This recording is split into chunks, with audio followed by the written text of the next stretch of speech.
at least the first ceiling-mounted CT scanner in the world.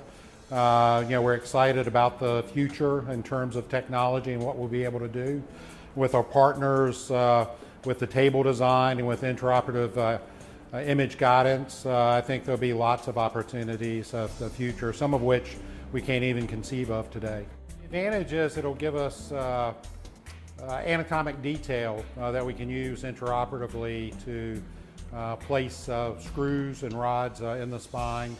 We'll be able to real-time evaluate the adequacy of the decompression we've done, taking the pressure off of the spinal cord or nerve roots, and to see whether we've adequately decompressed it prior to closing the patient up. Most of the imaging modalities currently are not CT-based, they're called cone-based C-arms, and the amount of radiation dosage is much greater. This scanner that we have here is a 64 slice scanner, so we could scan from the base of the skull all the way down to the sacrum in a matter of 30 seconds, so it's much quicker. Spine surgery has changed, as has orthopedic surgery, and as we're doing more and more minimally invasive procedures, then one of the issues is you need more radiation for that, you need more fluoro time. Anything we can do to decrease the radiation dosage to the operative team as well as to the patient can be valuable, particularly for long-term exposure. We initiated the project with our spine surgeons as our key stakeholders and our radiology team, but a lot of the surgeons have been interested in other types of opportunities in using the ICT suites. There are other types of procedures too that could be done in these rooms, but one of the key factors here is that although we anticipate this technology being key in the types of procedures in these rooms, these ORs are also built in a way that they can be used as a traditional OR suite if necessary. So it gives the hospital great flexibility in being able to shift from one environment to another very quickly. So having a ceiling-mounted system, that was actually one of the guiding principles that our design team looked at early on. We were worried about things being on the floor, and we were worried with conflict of equipment and cords being on the floor. So our goal was to get as much off the floor as possible. We wanted to be able to do that from a safety perspective, but also to be able to clean the environment really well and easily between cases. So having the ceiling-mounted system is something that we perceive would be better for our hospital.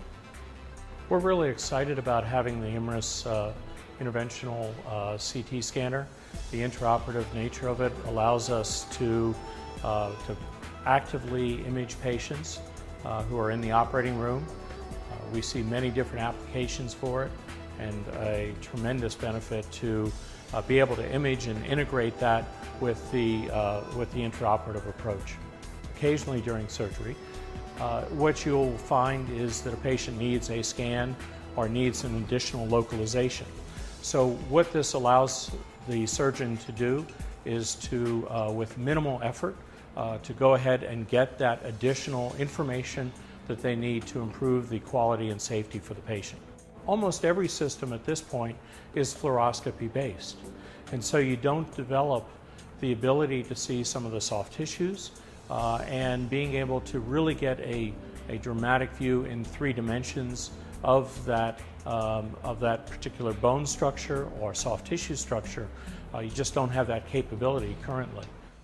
It allows us to cut back on the overall dosage. And so we can take just one set of images and use that for a variety of different ways of assessing the patient during the operation. The overall dose that we're talking about for these is less than what they would receive for a diagnostic examination. Again, future possibilities with something like this might be for things other than orthopedics and neurosurgery. So it could be general trauma. If you had a level 1 trauma patient that's really sick, you need to get them to the emergency or up to the operating room immediately versus stopping down in radiology. So it has a lot of flexibility. It has the ability to do IV injections even, and potentially has the ability to do intraoperative CT fluoro where we could actually do biopsies under CT guidance.